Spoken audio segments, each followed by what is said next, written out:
That is something, my friend. It's funny. Listen, you know something? They say that. What's wrong with him? It's funny, man. It's funny. I like to talk about Pastor Lawrence in the third person. Like I could have said, "What's wrong with you?" But then you would have taken it personal. Yeah, listen. I saw a guy the other day. He was just standing up on this thing, and he was like this. He was going.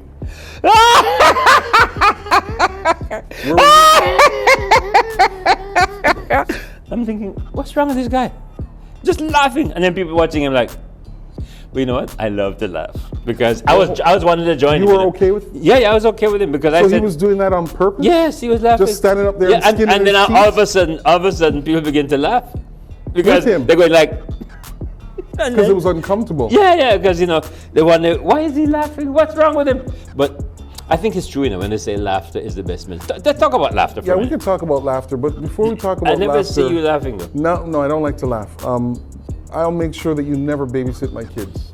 Oh. Because if you're just going to sit there and start laughing, and then They'll be so happy. They'll be so happy. laughter is so important, Pastor Lawrence. Do you laugh a lot? I do. Yeah. Oh, I love to laugh. What makes you laugh though? Anything. And you know what? Okay. That's why you laugh at me all the time. All the time. Oh. You are definitely the brunt of most of my jokes. Oh. I just wanted to get that off my soul so Anyway, I I can don't worship mind. tomorrow. I don't mind. I'm a very humble kind of guy. You As a like matter to of fact, I'm so proud of my humility. See, I'm smiling upside down. You know what? I think that we don't laugh enough. Like during this pandemic, I wish that there were more wholesome sitcoms with just off the cuff, wonky humor that were just flooding, Netflix, the television. Laughter, man. Yeah, but you know what I do? I have some joke books, Oh, I know. I've seen some of them. And my wife actually bought me two. Holy humor. And put them in your hand? Holy humor. I got them at home. But my best of the best. That's where all the hope is in the is a family. It book was her. I have, which my father bought in 1947. No, before I was before born. that, before No, that. he was on farm work, they traveled to the States to do all this. These people who Your travel dad to was do- on farm work too? Yeah. And he bought this Wow. book called The World's Best Jokes. I like it. Funny, man. You have jokes about doctors, about lawyers. You know what they say about lawyers? Tell me. Anybody's a lawyer. How do you know when it's very, very cold when you're downtown Toronto? Okay. All the lawyers have their hands in their own pockets.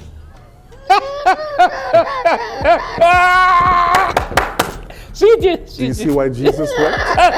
This is what he saw when he went on the mountain, Pastor Lawrence and that lawyer joke. Yeah. So, Pastor Lawrence, let me ask you this question. Yes. As pastors, how come we don't use more humor in our sermons if laughter is so important? You know why?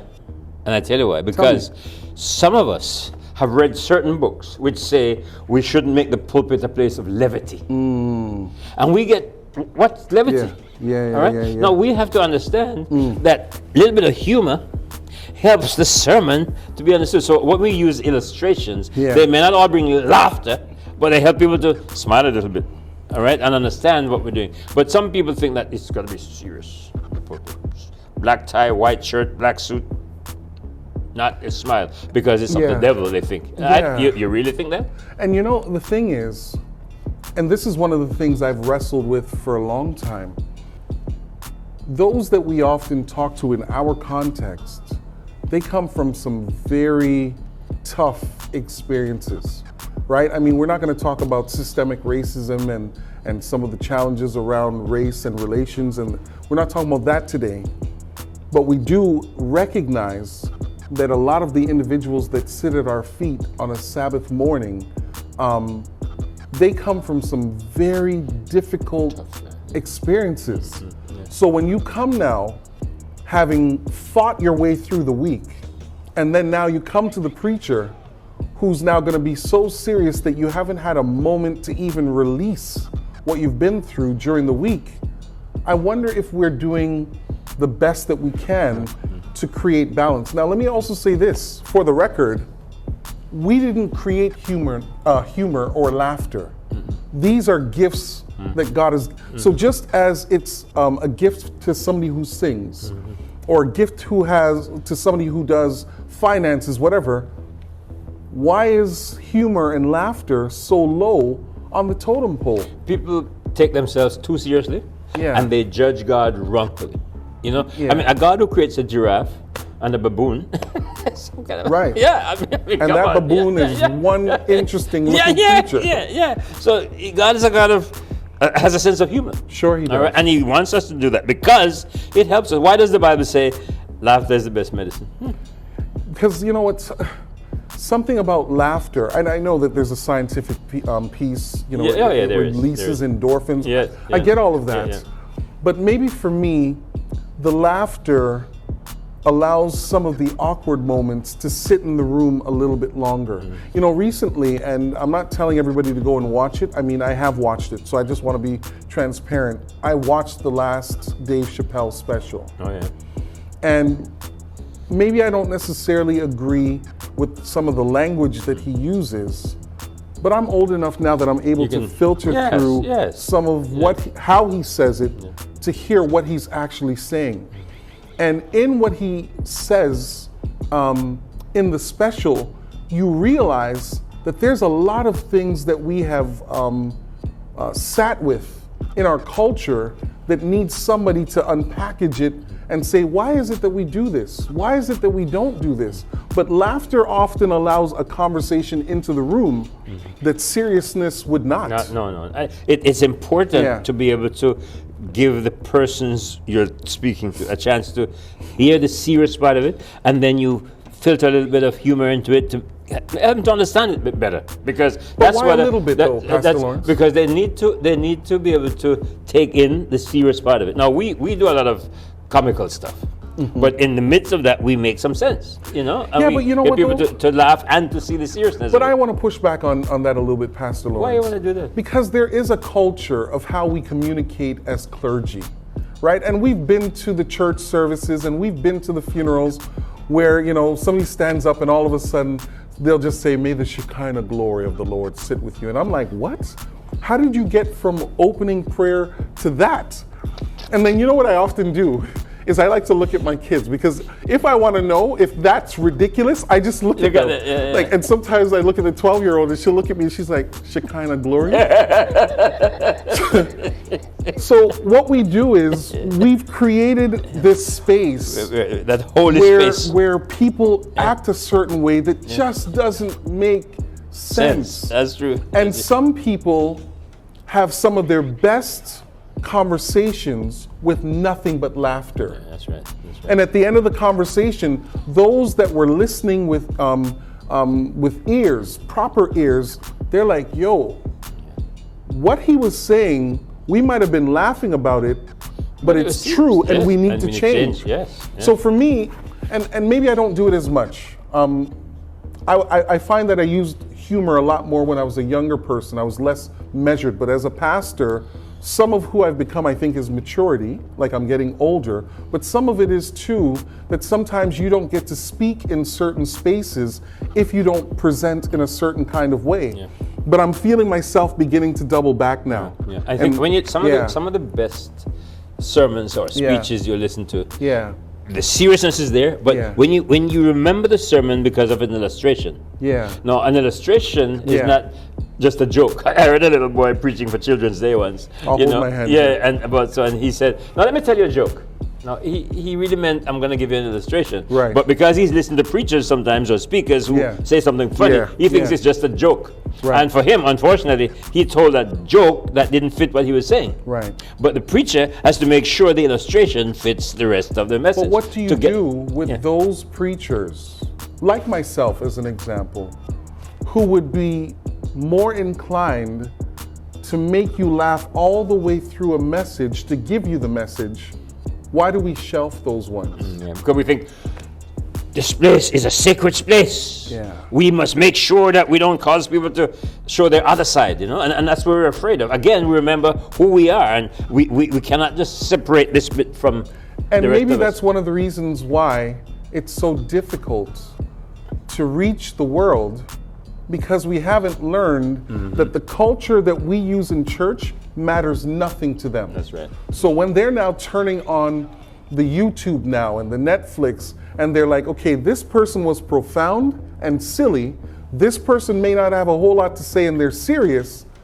I'll stay there. Yeah. That side of us we want to come out more.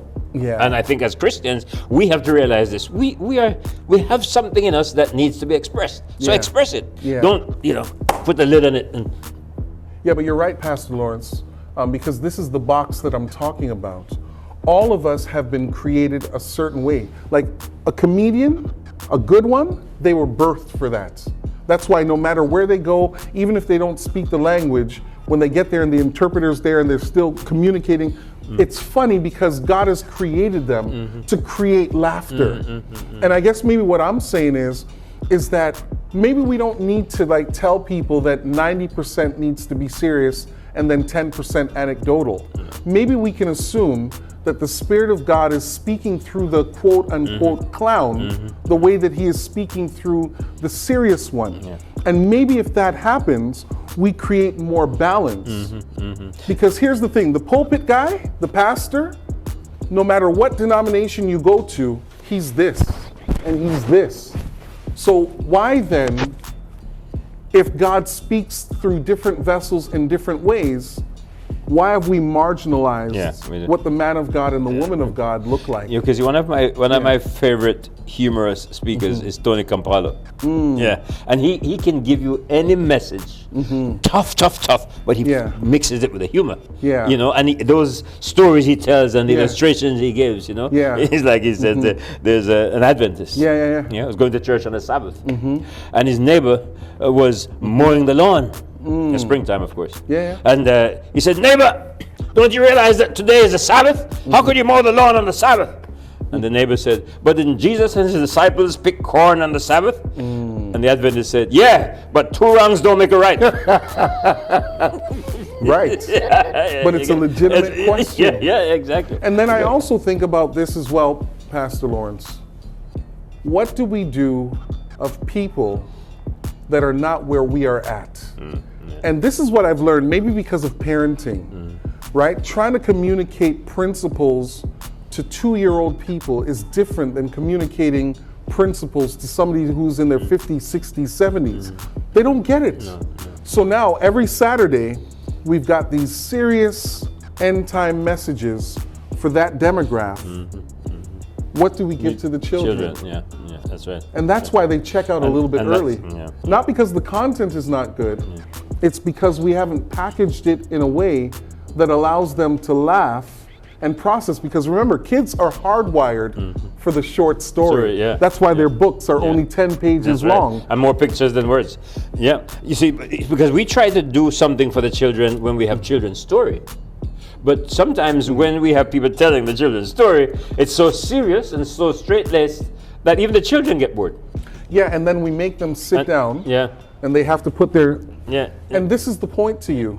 We have created an entire institution for 40 and above. 30 and above. 30 and above, And anything that doesn't look like that, we completely push it outside of the room. It's not holy. No. But holy humor is good, though. Holy humor is good. Let me how do you know that? Who was the best financier in the whole world? You know the story, biblical. The best financier. Not Joseph? No, sir. Not Judas? No, sir. Oh boy. Noah, man. Noah, why? Because he kept his stocks afloat while the rest of the world was in liquidation. I hope that never gets into any of your sermons. Look, you knew that joke was so bad you started to tap your feet like you have to laugh Hines. at that. Yeah, but it is. I told you this story before, though. I told you this, all right? What did you tell me? You see why you're laughing now. No, because the thing is, you always tell me that you told me something. You didn't tell me. All right, so tell me again then. Okay, so here's the question. Have you ever heard of what type of motorcycle that David rode? David who? In the Bible. Okay, please tell me what kind of motorcycle David rode. He rode a Triumph. A Triumph? Yeah. You know why? Because the Bible says his triumph could be heard all over the land after he had won the victory. Anyway, you see, you got to. Did you guys hear what he just said? No. This is clearly somebody. And this is the thing about laughter. You've got to have some corny stuff. He doesn't Yeah. sleep at night. Only somebody that is sleep deprived would even remember to Even use my that joke. children laugh at that. I say, that is so corny. Yeah, but, yeah. But you know what, Pastor Lawrence? Have you heard of Wall's ice cream? Who? Wall's ice cream, no? No, I haven't heard of Wall's. But ice cream. that's what they had in the Bible times. Wall's ice cream. Yeah. Have you heard of Walls of Jericho? Okay.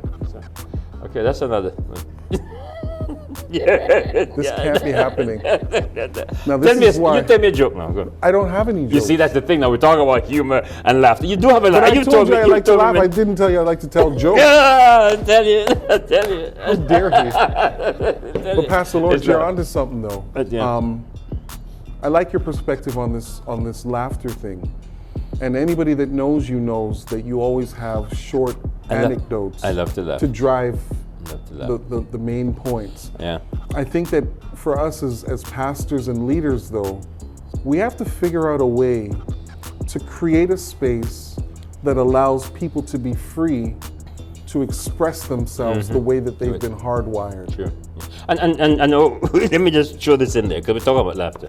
One of the funniest moments I ever had was in a no-frills supermarket. I was going down the aisle and I turned the corner and I bumped into this elderly lady, well put together lady.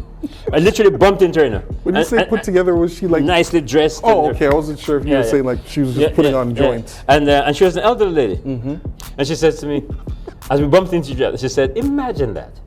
We have just met and we've gotten so close already.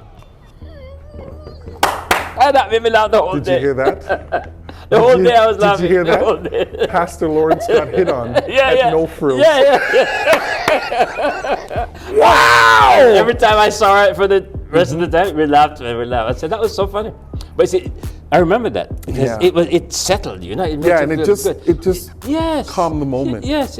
So we need to remember that in our religious setting, we got to do the people same need thing. that calming moment. Yeah. I agree with you. Yeah, so bring it out. So guess what? We know that you're wrestling with this at home, You are.